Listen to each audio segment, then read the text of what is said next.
Hey guys, it's Madonna. It's Tuesday, May 25th, 2021, and I have a word that I want to share with you today. I was thinking about the other day in a video how I was sharing about, um, this whole corona shutdown, lockdown thing, and how,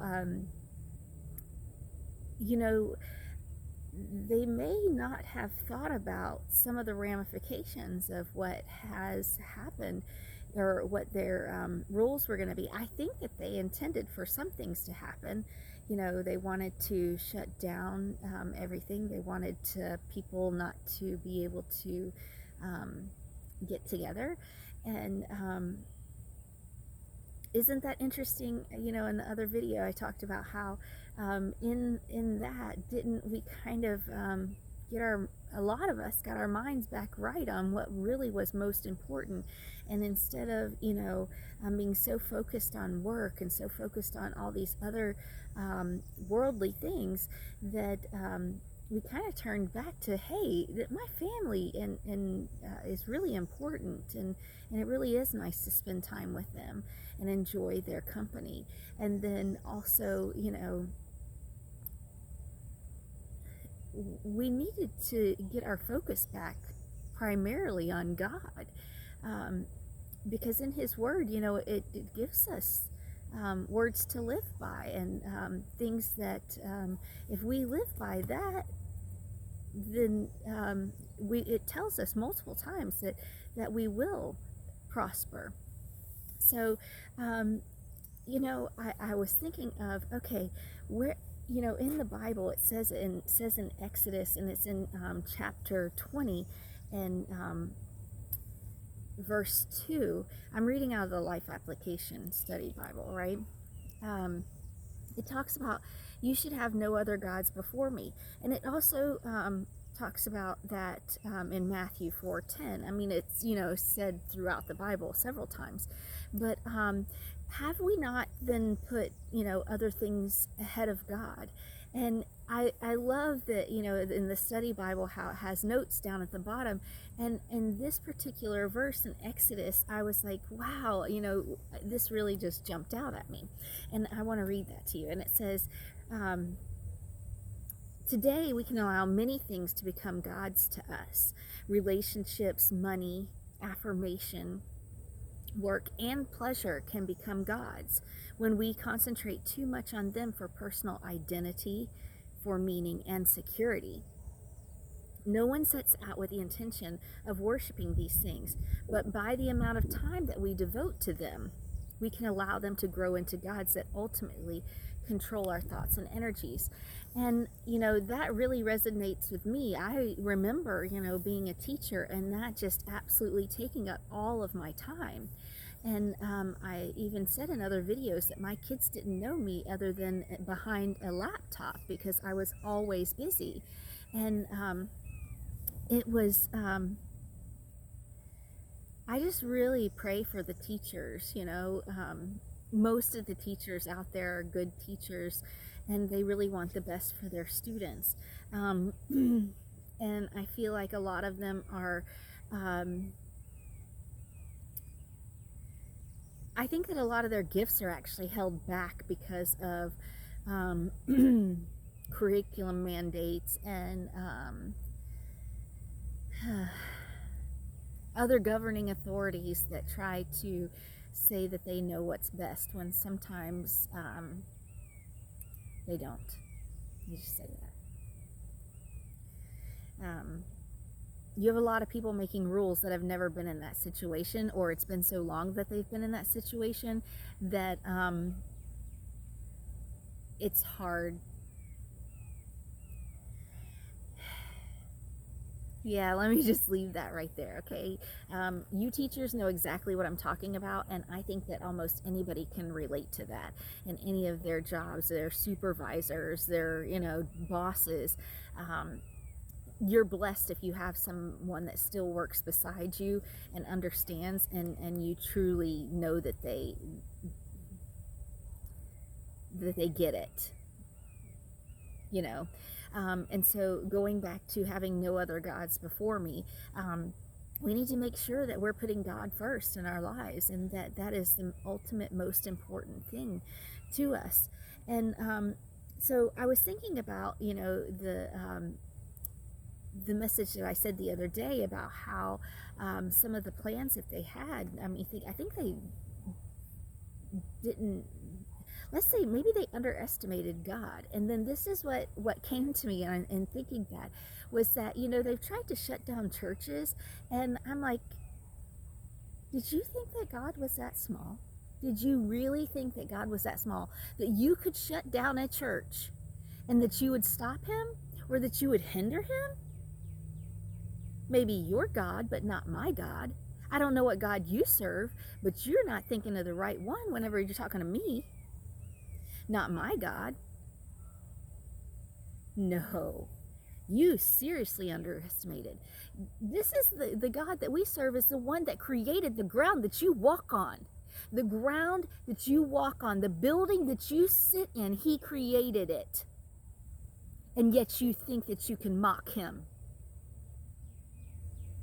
Whew, glory bumps. Thanks for that. You think that you can put him in a box. You think that you can shut down a church and that you're going to hinder his movement. And guess what? What has come out of that? What has come out of it? Oh my goodness. You have turned something that you planned for evil, and it is turning right around in your face, isn't it?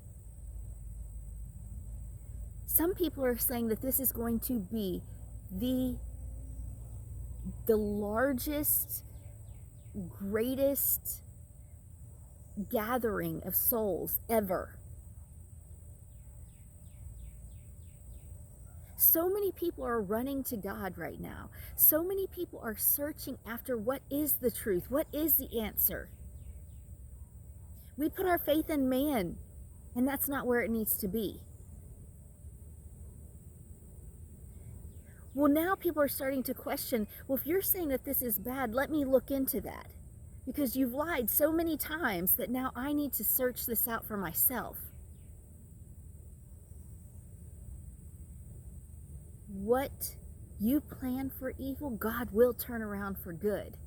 So I looked that up. I want to reference it for you. Okay, so let's go to Genesis, and it is in chapter 50, which is the last book of Genesis, and it's in verse 20. So if we go there, now this is when Joseph, and he's talking to his brothers, right? So his brothers, well, let me just go back. Joseph, okay, was like the youngest, the baby child, right? And so his brothers, his older brothers, they're kind of jealous of him, right? So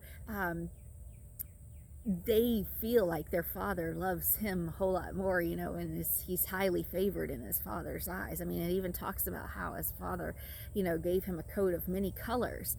And the brothers are jealous. And then Joseph, he has, these prophetic dreams, which of course they don't know at the time that they're prophetic, but he has these dreams, and he's telling these brothers who are already jealous of him, hey, one day you will bow before me. Whoa. That's not very smart to do, okay? But he did it anyway, right? And so the brothers then start evil plots to try to get rid of him, and they're going to kill him. Well, they end up deciding let's not kill him. But then they trade him off, right? And so Joseph is gone for many years. Now they trick the dad until, they took the bloody tunic back to the dad and was like, oh yeah, something happened. Oh, who knows what could, right? And so for many, many years, their father was in agony over thinking that his Joseph had died.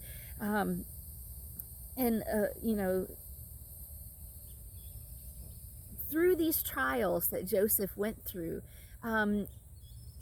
this prophetic dream, or these dreams that he has, and then being able to interpret dreams later, it's just an amazing story, and I'm seriously contemplating making, doing some like homeschool lessons or something like that on some of my favorite stories in the Bible. I guess that's the reading teacher part of me, like wants to do, wants to do that. And plus I just absolutely love the story. So anyway, but it comes out, so all these trials that Joseph has been through, that dream that he did have did end up coming true.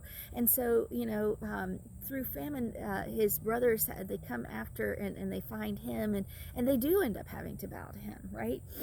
But this story, so many times we see in the Bible where things that have turned out, and God has turned them around. And I think that is like, this is a huge thing that's happening right now. It's happening right now, currently, in that not everybody can see it, and especially depending on what you're paying attention to. Is your focus on God? Are you paying attention to God? Are you praying to God? And have you put God in a box? Have you limited his power? Because if you are, then you need to seriously fall before him and ask for forgiveness, because God is turning this thing around, okay? Stop paying attention to the media. Stop paying attention to the naysayers and turn to God. All your hope is in God. Faith in God. God will provide everything for you. All you need is him. It tells us in the Bible, that everything is provided through him. And everything that we need is in this book. Yeah, I know you guys just saw all my tabs. I love sticky notes. So anyway, but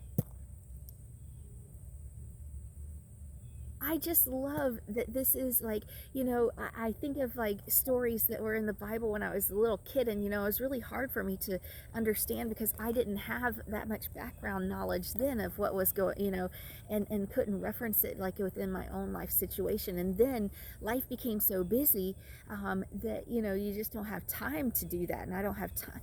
Yes, we need to make time. We need to, because in the end, what matters?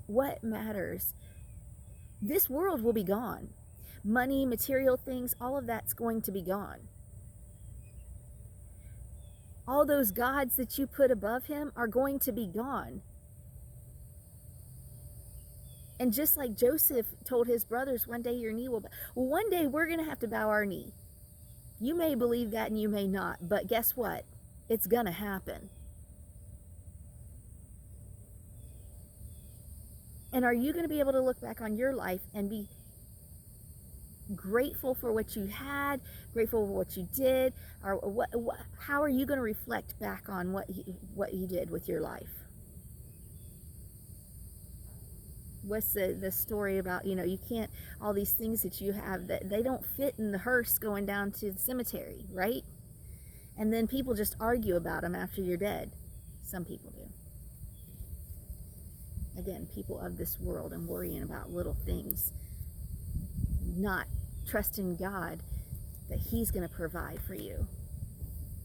So in the Bible, it tells us several times that we need to be strong and courageous, okay? So in Joshua 1:9, and then again in Deuteronomy, they're both talking about the same story, but in 31:6, it's talking about, and God says several times throughout the Bible that we need to be strong and courageous, and we do. We need to, and that was, it's I say this a little bit easier now for me because I have just been given this wonderful, miraculous healing, and in with that came this just fire. I don't know how else to say it other than, I've always been worried before about what people would think, people would say, and I've got to be so sweet and so nice. And yes, I believe that things need to be done in a loving way, but I am sick and tired of sitting down and sitting back and waiting for somebody else to do something.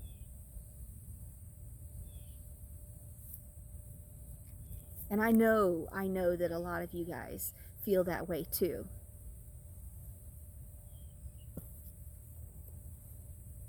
We serve a mighty God, a mighty, mighty God.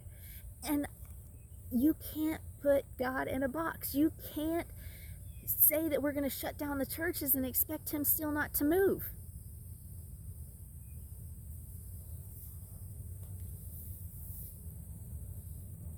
I'm in awe. I'm in absolute awe of how he has taken this and changed it and turned it around. It just is amazing to me. I'm amazed when I look at my life and how much it's changed within the last few months. How I've had this miraculous healing. And I mean, you're talking about somebody who went from, I cussed like a sailor. I've made many, many mistakes in my life. I have done things wrong. I have sought after love in the wrong places and hurt people. And not intentionally, but trying to find who I was, or I don't know. And none of that really even matters anymore. Because of going through the whole disability process, I had to get a counselor, a psychologist. And I probably wouldn't have unless I was made to, because I just never have really liked doing that. So, and I cut myself off. And let me tell you that, I thank you, God, for putting Dr. Rapp in my path, because he's such a powerful man of God. And isn't it awesome how God puts certain people in your path?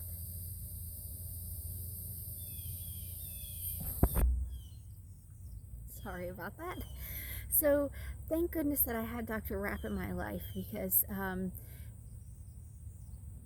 he was an outside person that was able to, listen, and I was able to learn a lot about myself through talking to him. And there's so many other people that have been such a blessing to me. I can't say this enough, but Robin and Robin Bullock from Church International, I love their ministry, their entire family. I love that their whole family is part of their church. They're all involved in the church, and in different aspects of it. And I absolutely just love that.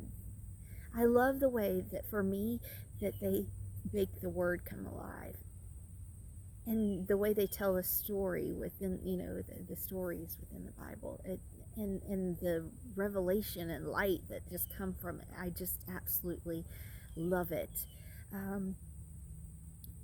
So God puts many people in our paths to change us and to hopefully get us back onto the right path. And for this miraculous thing that I have been given, and this fire that I feel inside. Again, I just don't know where I'm going with that. I don't know what the whole plan is behind that. I just know that what God keeps putting in my heart to do for right now, which is make these videos, which is, again, it's outside my comfort zone as to something that I would do, but man, he's told me you need to be doing this. So here I am. And I wanted to go again to one more reference, and it's in Romans, and it's in chapter 12, and it is in verse 2. And it says, "Do not conform to the patterns of this world, or the pattern of this world, but be transformed by the renewing of your mind. Then you will be able to test and approve what God's will is, the good and pleasing, perfect will."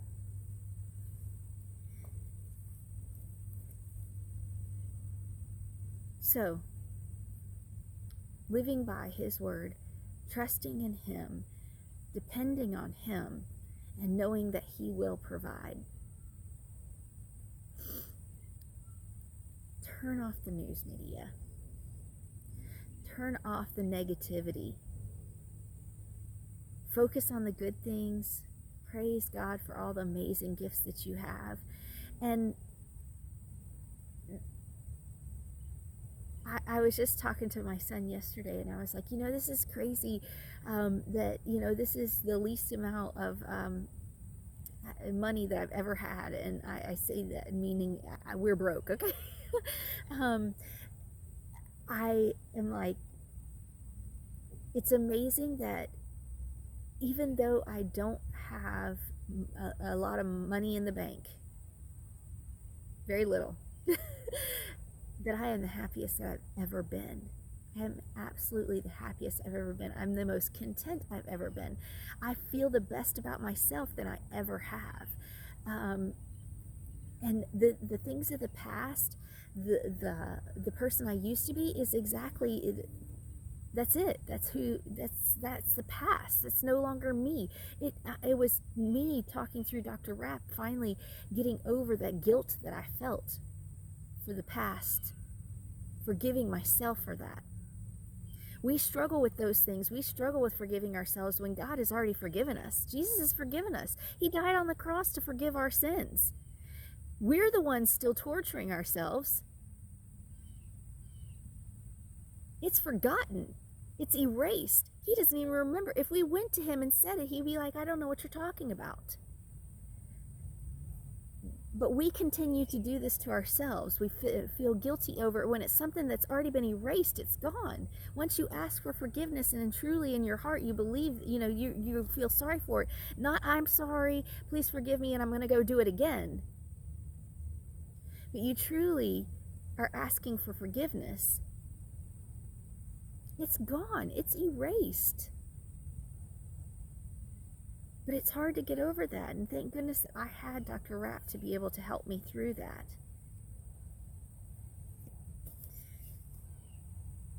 And, there's been so many bad things that have happened to me in my life, and it's hard for me to even talk about them now, because it's hard for me to not look at it with a positive spin.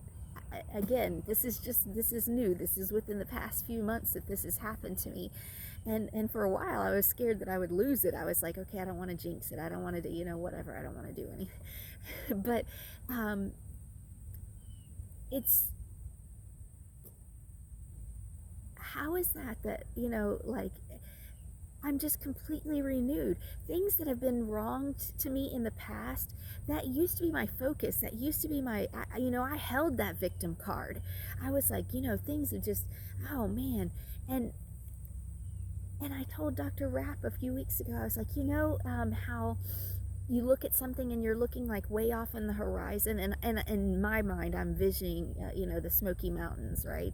And I'm like, okay, so I'm looking at the on a hazy smoky day, and how the mountaintops, you could tell the closer ones that the trees, that there's trees on the top of them, those pine trees, or but the further away you can't even really tell that they're trees anymore. They just make up and they outline the shape of that mountain in the distant future, or the distance, right? Okay, and then it becomes hazy. It's so far away. And I was like, things that used to be the center and the focus of my life, because I was worried about those, and I was holding on to that victim card, that used to be right around me, and it was heavy. The weight of it was heavy. And now I explained to him, I was like, I don't know how to explain this other than it's in the very edge. It's so far off. It's hazy. I can't even tell that those are trees. It's just the outline of those mountains from over there, that pass that I had. I think that there are things that have happened to me that could be testimonies that could help other people. And if I feel pressed to make a video on that, I will. But right now my focus is on putting out the video that he gave me a message yesterday, and then last night I couldn't sleep, and I was like, what in the world? And it was just, I couldn't wait to get into the Bible. So I wanted to read the Bible, because I wanted to attach some verses to go along with that message that I was given yesterday, at the end of the day, that I was like, oh yeah, I should do the video. I actually wanted to do it yesterday afternoon, but I was like, let me save it for tomorrow morning, because it's always really quiet in the morning. I get time away where there's not all kinds of other stuff going on. And then I also have time to reflect on what, and pray over the message. So I had time last night as I'm going to sleep, and then this morning too. And I actually had several hours and hours this morning, because, I was up from, a long time, from 1 o'clock into 4:30, and it's crazy. I had a dream too. I had several dreams, and it's crazy how I can get such a vast information within a dream, and it was only 15 or 20 minutes. And I don't really know necessarily the meaning behind that dream yet, so I'm going to pray on that before, if it is something that I'm supposed to share. But I just wanted to bring the message today how good God is and how big our God is, and that no matter what kind of rules or restrictions you try to put on anything, on any building, on whatever, you can't hinder the power of God. And how dare you in the first place? He created the ground you walk on. Anything and everything he created, and then you want to try to come against him? I wouldn't want that wrath. I'm just saying. I wouldn't want that. I would not want that.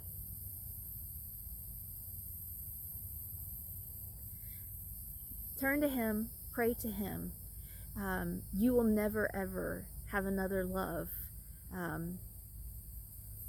or feel the love, and you'll never get that love from anything else. I unfortunately have in my past sought out love in other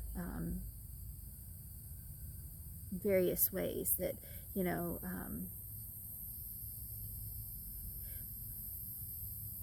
and even though I do have a wonderful, wonderful partner now, and have my family, my mom, my sisters, I have all of that. I couldn't have that times 1,000 and measure the amount of love and completeness and wholeness that I feel from the love of God. And just know that no matter how far you stray away, that you can be forgiven, that you can come back.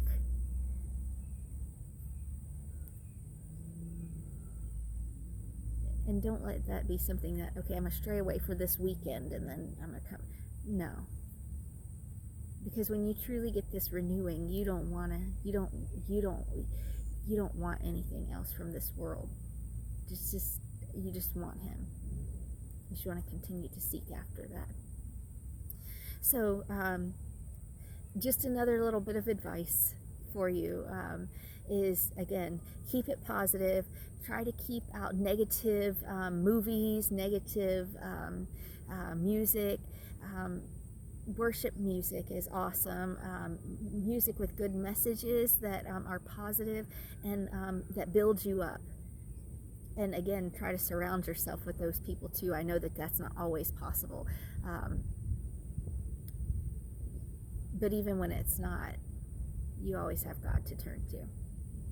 And again, he's going to supply everything. And don't put God in a box, because let me tell you what, God created that box. And if you don't think that he can find a way to get out of it, you can't put God in a box. You can't contain his power. You can't. And guess what? We have that power through him. I can do all things by the power that he gives me. I hope that you have a blessed day today, and I hope that this was inspiring to you. And I hope that you too find that fire within you, and that you find that just power and that renewal and all the healing. And really, even though there are many worship leaders and people that I listen to, I hope that you will seek out, and maybe they'll speak to you. It speaks to you the same way that they do to me. But I just absolutely love Robin and Robin Bullock and their whole family. So again, a blessed day, and I will see you as soon as God tells me to put out another video. Have a great day. Bye bye.